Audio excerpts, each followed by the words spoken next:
everyone! So today I'm sharing 28 things I stopped spending money on to get really intentional with my finances before retirement. Some of these might surprise you, but trust me, they made a huge difference in my journey to financial freedom. If you're looking to save more, spend smarter, or just want some fresh ideas on where to cut back, you're in the right place. I retired comfortably at 59 with $500,000. So stick around. There's one thing on the list that changed everything for me, and you don't want to miss it. Before I dive in, this is a judgment-free zone. If you buy these things, that's okay. I'm sharing with you the things that I stopped buying to help fast-track my savings so I could retire early. Hopefully, my list will get you thinking about how you're spending and maybe encourage you to rethink some of your spending habits. Item 1. One of my big pet peeves is to pay a bank for giving them the opportunity to use my money. Once they have my money, they can lend out 3 times as much as I have on deposit. And of course, they are charging interest to others on those loans. So I refuse to pay monthly fees or even $1 or $2 in ATM fees to access my own money. So shop around. There are a lot of banks that offer accounts with no fees. I also only use banks that pay me the highest interest rate. My local credit union that I have been a member of since high school was paying me a whopping 0.05%. That's right, not even 0.5%. I found another bank and I'm now earning 4.5%. Just goes to show you that those corporations are not showing you any loyalty, so why should you stick with them? Same goes for credit cards. I don't pay annual membership fees or 25% interest or any interest. My cards have no annual fees and I pay off the balance every month. I also don't pay any late payment fees or penalties. I have all my regular recurring bills on auto pay to avoid this, and I make sure I pay my other bills on time. Item 2, I also don't pay a financial advisor or an investment broker. Most of them charge 1% for managing your portfolio, and people don't realize that adds up over time and can end up being hundreds of thousands of dollars over the lifetime of your portfolio. I also found that they often have a conflict of interest and aren't even legally required to act with my best interest in mind.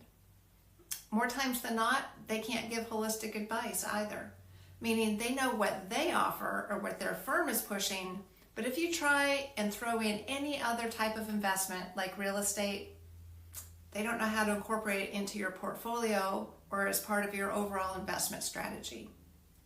So instead, I put my money into low-cost index funds and target date funds. That way I can set it and forget it. Item 3, subscription boxes of any kind. I get the novelty of these boxes, but holy cow, it gives me anxiety just thinking about having boxes of stuff sent to me every single month. It seems like a really good way to fill up the house with things that I don't need. And the more stuff I accumulate, that's more stuff I have to store, manage, clean, organize. You get the idea. Item 4, professional manicures or pedicures are nice as an occasional treat, but not as a part of my regular beauty routine. I do my own nails and I've been happy with the results. I have a friend who has acrylic nails and they're beautiful. She pays $110 every 2 to 3 weeks. That's almost $3,000 a year. She loves them, and that's great for her. I would much rather stash that cash in my savings account, though. Item 5, expensive beauty treatments. I don't pay for facials, eyelash extensions, yes, that is a thing, fillers, injections, you get the idea. Our culture doesn't constantly tell men they have to do these things, so why should I? I'm just not going to buy into the double standard. I'm embracing aging gracefully and naturally. Item 6 I don't pay for is fast food or coffee out. Mostly because it's not healthy, but I also enjoy saving the money. I don't leave the house without carrying a snack with me just in case I do get hungry. Helps me stay away from the drive-thrus. Item 7 I don't pay for is meal delivery services. I don't like to cook, so I have tried quite a few of these meal delivery services. For the price I paid, I might as well have been eating out every night. And the environmentalist in me had a hard time with all of the single-use packaging filling up the trash. I switched to meal prepping instead. It works better for me, and I don't have to cook as often, and I still have healthy meals that don't require me to cook every day. Item 8 is bottled water. It's not any better than the water from my tap or fridge. Every time I leave the house, I make sure I take my refillable water bottle with me. Item 9 is soda. I don't buy that mostly because it's not healthy, but the added benefit is it saves me a lot of money. Item 10 is paper towels. The environmentalist in me just says no. I use cloth napkins and dish towels instead. Item 11 is plastic food storage containers. Chemicals in plastic leach into our food and accumulate in our bodies. I avoid them altogether and stick to glass. Item 11 is paper plates or utensils. I have regular dishes and part of my routine is to use them and wash them. I know some people who opt out of doing dishes altogether by using paper plates and plastic utensils on a regular basis. Personally, I'd rather not generate all that trash. Item 12 is cable and constant streaming services. I don't have cable and I pay for one streaming service a month. I cycle in and out of various streaming services based on the shows that I want to watch. For me, this is a great way to keep my costs down and still have entertainment at my fingertips. Item 13 is Spotify or other paid music services. I'm not too much into music, but when I do want to listen, most of these services have free versions that work just fine. Item 14 is Google Home Speaker, Alexa, Echo, or similar devices. Just don't see the benefit of having Big Brother listening on my life 24/7. Item 15 is newest tech. Running out and spending hundreds or thousands on the latest greatest gizmo is a fast track to the poorhouse. Many of the latest versions are not much different than their predecessors. These companies are constantly churning out newer versions simply entice you to spend your hard-earned money. I still have my iPhone 10 and it works great.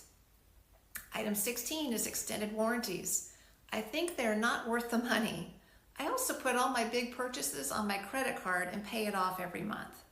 Did you know that most credit cards offer extended warranties on items you buy with their card at no extra cost? It's automatic. Check out your user agreement or give them a call to confirm. Item 17 is house cleaning, yard work, and other small projects. Honestly, it's hard for me to justify paying someone to clean my house or do my yard work when I'm perfectly capable. And if something needs fixing, I will figure out how to do it myself, or ask a handy friend for help, or I'll find a tutorial on YouTube. Item 18 is household cleaning products for every unique type of cleaning situation. We are constantly being marketed to, encouraging us to get a different type of cleaning product for each type of cleaning.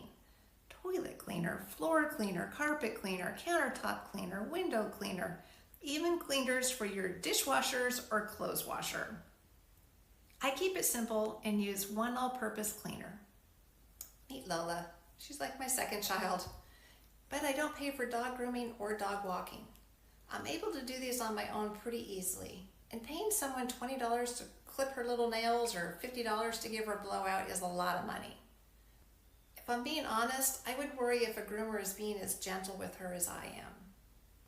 It would break my heart if someone was rough with her or even accidentally hurt her. So I would rather save that money for something I'm not able to do myself. And item 20 is pet insurance. I feel like I wouldn't get my money's worth here. Perhaps I'm just too jaded, but it seems like I would end up having to argue and fight to get things covered and somehow proving that it wasn't a pre-existing condition. But I haven't looked too hard at this, so maybe I'm wrong. Let me know in the comments if you've tried pet insurance. I'd love to hear what your experience is. Item 21 on the list of things I don't buy are new cars. Currently, I'm driving a 2017 Honda CR-V that I love. It's dependable, and I plan on driving that thing until it dies. Then and only then would I consider buying a new car. I enjoy not having a car payment much more than I would that new car smell. Besides, the newness wears off in just a few weeks and then you just have a car. And along with that goes car washes. I just let the rain do it for me. Item 23 is fast fashion. I used to have an overflowing closet with clothes I hardly ever wore. I got really intentional and built a minimalist capsule wardrobe. I picked 3 main colors and built my wardrobe around them, making sure I had enough tops and bottoms to mix and match into several different outfits. I try to buy classic, quality pieces that will last. The result is I have a lot fewer clothes and I can always put a snazzy outfit together pretty easily. It has saved me tons of cash. Item 24 is perfume. It's just too much for me. The cost, the smell, and just because I like a scent doesn't mean the people I'm hanging out with will. Or maybe they're sensitive like me or they're allergic. Item 25, along similar lines, I don't buy air fresheners, plug-ins, diffusers. I find these too strong as well. Maybe I just have a sensitive nose, but I prefer the plain old regular smells of my clean house. Item 26, holiday decor. Just not my thing, and I don't want to have to find space to store them either. Item 27, smartwatch or fitness tracker. I don't need to spend hundreds to know if I worked out or not. I can tell if I did or not. Item 28, the one that has made the biggest difference for me was to stop buying books. I am an avid reader. Since 2023, I have read 220 books. The average price of a book is $15, and I had bought all those books, it would have been a cool $3,000. Call me old school, but the library is where I get my books. More accurately, it's where I download my ebooks and audiobooks. Most people don't know that you can sign up for a library card and download the library's app, giving you access to thousands of ebooks and audiobooks, all from the comfort of my own home. I love it. I listen while I'm on walks, riding my bike, or just hanging out at the house. It's super convenient, and best of all, it is free. If you're enjoying my content, consider supporting me on Buy Me a Coffee. It really helps out the channel. Link is in the description. Drop a comment and share what you stopped buying in 2024. Till next time.